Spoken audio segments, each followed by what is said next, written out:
Assalamualaikum warahmatullahi wabarakatuh. Selamat pagi rekan-rekan mahasiswa. Dalam pertemuan mata kuliah kali ini kita akan membahas materi tentang pasar input. Sebelumnya sudah ada yang mempelajari materi ini? Kalau belum, langsung saja untuk materi pasar input. Pasar input adalah suatu pasar tempat berinteraksi permintaan dan penawaran input atau sumber daya produksi.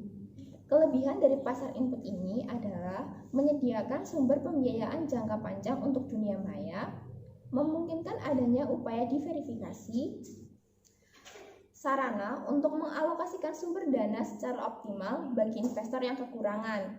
Jika kurs tidak stabil, maka harga saham pun ikut terpengaruh. Saham pasar modal bersifat spekulasi sehingga dapat merugikan pihak tertentu.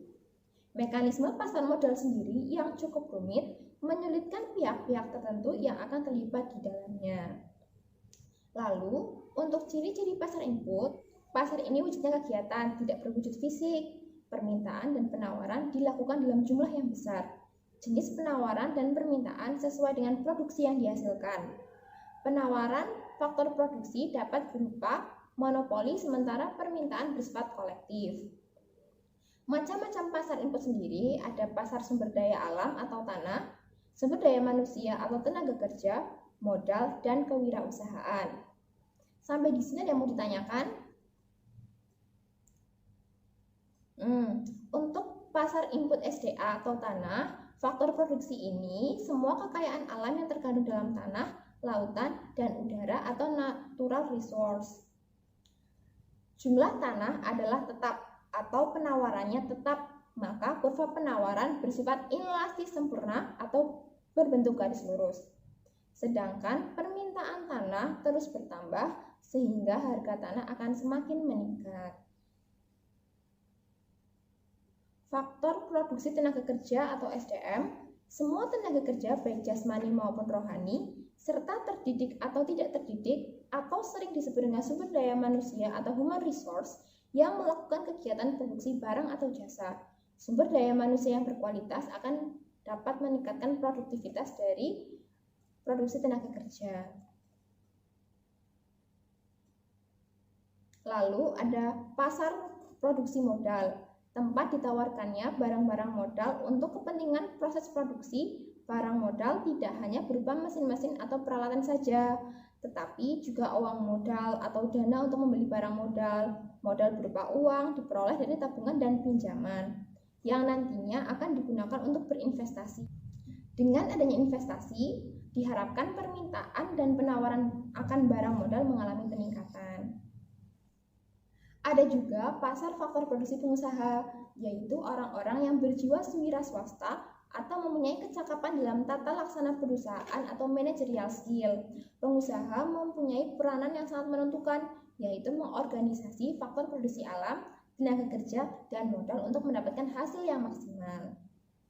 Lalu ada teori sewa tanah. Sewa tanah adalah balas jasa yang diterima pemilik tanah karena tanah dapat memberikan manfaat berupa semua yang terkandung dalam tanah.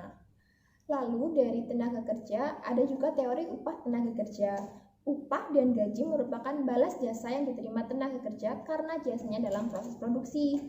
Upah digolongkan dalam dua macam, yaitu upah nominal dan upah real. Upah nominal adalah upah yang diatur dengan satuan uang tanpa memperhitungkan beberapa barang yang dapat dibeli.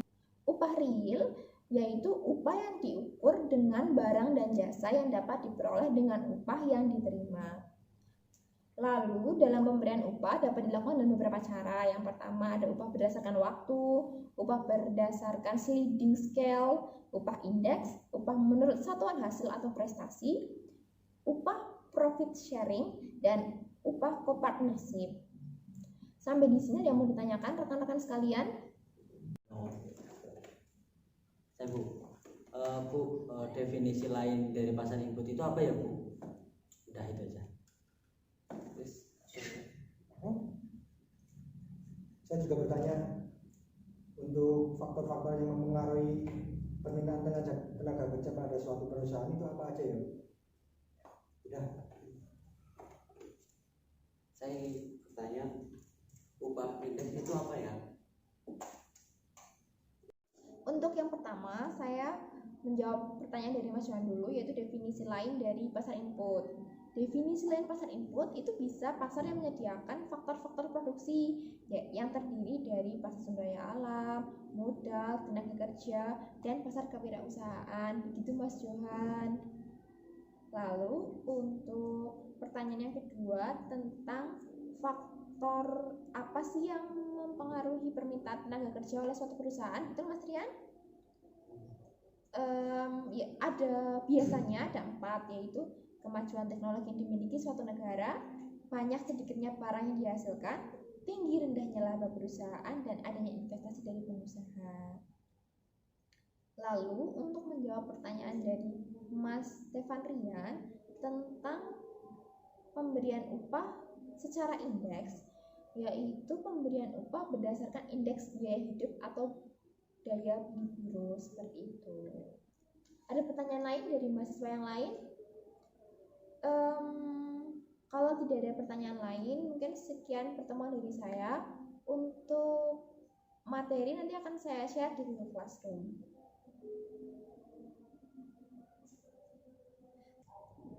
Sekian pertemuan pada kali ini. Semoga pertemuan kali ini bisa bermanfaat untuk kita. Dan bagi teman-teman mahasiswa yang masih ingin mengajukan pertanyaan, saya membuka konsultasi selebar-lebarnya. Oke, sekian. Wassalamualaikum warahmatullahi wabarakatuh.